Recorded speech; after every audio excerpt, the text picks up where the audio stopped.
नमस्कार. अंकिताज रेसिपी मराठी या चॅनलवरती आपल्या अगदी मनापासून स्वागत आहे.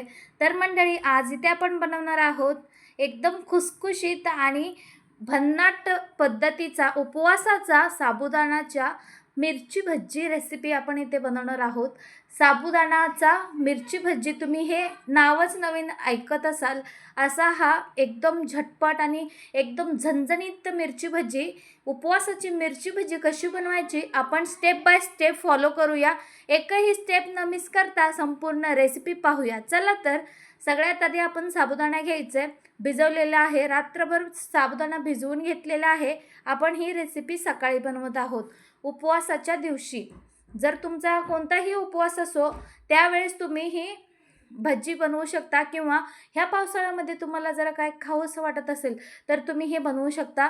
तर पहा, आता साबुदाण्यामध्ये आपण ओबडधबड कुटलेली शेंगदाणे ठेचून घेतलेले आहेत, ते आपण यामध्ये घालून घेतलेले आहेत.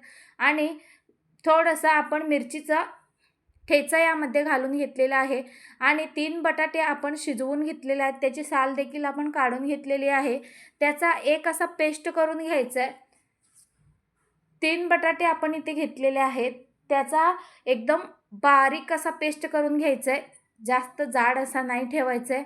आता आपण यामध्ये चवीनुसार मीठ घालून घ्यायचं. अगदी झटपट आणि पटकन चविष्ट रेसिपी तयार होते मंडळी. एकदम थोडंसं झणझणीत ठेवण्यासाठी थोडा मिरचीचा ठेचा जास्तच ठेवा. एकदम झणझणीत होतात मंडळी. तुम्ही ही अशी उपवासाची साबुदाणाची भजी कधी खाल्लात का? खाल्ला नसाल तर ही रेसिपी एकही स्टेप न मिस करता संपूर्ण पहा. आणि रेसिपी आवडल्यास लाईक, शेअर, सबस्क्राईब करायला विसरू नका. बेल आयकॉनला क्लिक करा, जेणेकरून नवनवीन रेसिपीज तुमच्यापर्यंत पोहोचतील. तर मंडळी, पाहू शकता या पद्धतीचा आपण हे सगळं मिश्रण एकजीव करून घ्यायचं आहे. आपल्याला 1 ते 2 मिनटासाठी संपूर्ण मिश्रण आपण एकजीव करून घ्यायचं आहे. आता आपल्याला 5 मिनिट रेस्ट करायला होऊन द्यायचं आहे. यामध्ये आपल्याला अजिबात पाणी वगैरे वापरायचं नाही. ह्या पद्धतीचा आपला हा बॅटर तयार असायला पाहिजे. आता आपण इथे मिरची घेऊयात. मिरची भाजी बनवण्यासाठी आपण इथे मिरची घेतलेल्या आहोत. मिरचीला आपण चिरा पाडून घ्यायचे. तर इथे आपण थोड्या मिरची घेतलेल्या आहेत, त्यामध्ये आपण मीठ भरून घ्यायचं आहे. जर तुम्हाला आवडत असल्यास थोडंसं शेंगदाण्याचं कूट आणि मीठ हे दोन्हीही भरू शकता, पण इथे मी मीठ भरून घेते. एकदम झणझणीत होतात मंडळी. तुम्ही ही एकदा ना एकदा नक्की ट्राय करा उपवासाच्या दिवशी, किंवा केव्हाही तुम्हाला सहज पावसाळ्यात काहीतरी गरमागरम खावंसं वाटत असेल त्यावेळेस तुम्ही ही रेसिपी नक्की ट्राय करू शकता मंडळी. पहा, या पद्धतीने आपण संपूर्ण मिरचीमध्ये मीठ भरून घेणार आहोत. तर सगळ्या मिरचीमध्ये मीठ भरून घेतलं की आपण लगेचच मिरची भजी बनवायला घ्यायची आहे. तर मंडळी, तुम्ही आमच्या चॅनलवर नवीनच असाल तर लाईक आणि सबस्क्राईब करायला विसरू नका. चला, आता आपण मिरची भजी बनवूयात. तर साबुदाणा हातामध्ये या पद्धतीने पसरवून घ्यायचं आहे. पाहू शकता, या पद्धतीने पसरवून घ्यायचं आहे आणि मिरची आतमध्ये घालून असा एक रोल करून घ्यायचं आहे. आतमध्ये मिरची घालायचं आणि त्याची मिरचीचा देठ आपल्याला बाहेर ठेवायचं आहे. या पद्धतीने आपण व्यवस्थित मिक्स करून घ्यायचं आहे आणि या पद्धतीने स्टफिंग करून घ्यायचं आहे त्याला आतमध्ये व्यवस्थित. आणि त्याची देठ बाहेर ठेवायची आहे. आपल्याला खाताना एकदम स्टायलिश आणि एकदम जबरदस्त, दिसायलाही सुंदर वाटतात. तर पहा, या पद्धतीने आपण व्यवस्थित मंडळी पाहू शकता. या पद्धतीने आपण सगळे मिरची याच पद्धतीने भरून घ्यायचं आहे. आत मिरची घालायची आणि हातामध्ये एकदम असा पसरट करून घ्यायचं आहे आणि मिरचीमध्ये ठेवून असा रोल करून घ्यायचा आपल्याला. तुम्ही ते पाहू शकता. या पद्धतीने फक्त मिरचीचा देठ दिसायला पाहिजे आणि संपूर्ण मिरची आतमध्ये जायला पाहिजे. या पद्धतीने सगळ्या मिरचीचं आपण अशी तयार करून घ्यायचे. तर पाहू शकता, या पद्धतीने आपण तयार करून घेतलेले आहोत. आता देठाला पकडून तेलामध्ये तळून घ्यायचं आहे.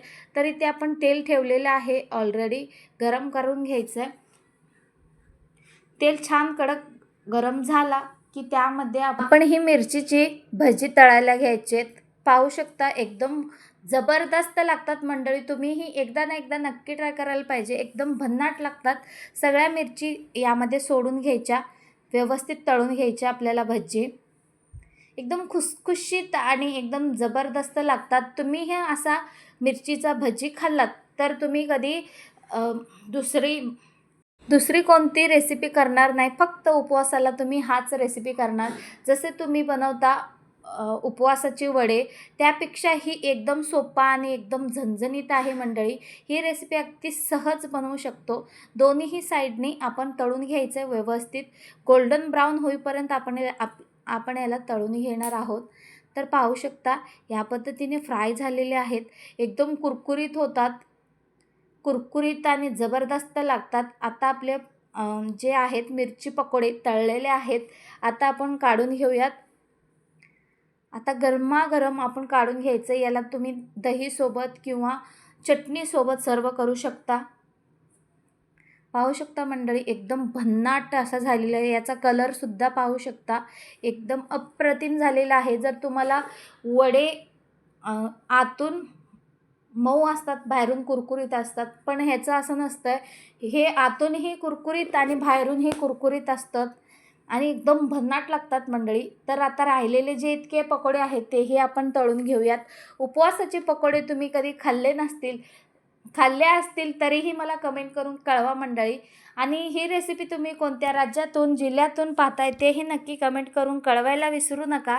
अशाच नवनवीन रेसिपीसाठी पटकन लाईक आणि सबस्क्राईब करून घ्या.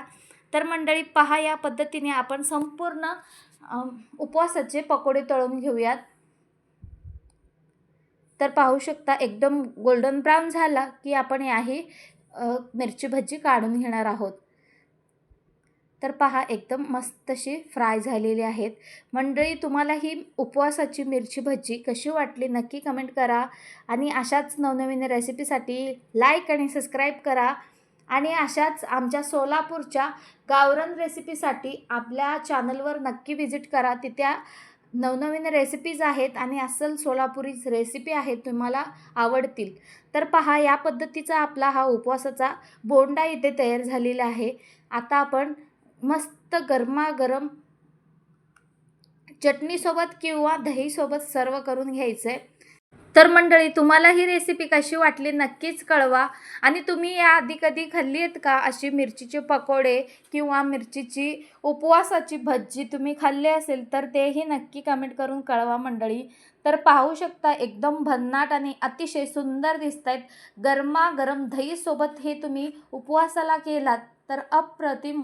तर मंडळी व्हिडिओ शेवटपर्यंत पाहिल्याबद्दल धन्यवाद. भेटूयात अशाच एक नवीन रेसिपीसोबत. तोपर्यंत खात राहा, स्वस्त राहा. Bye bye.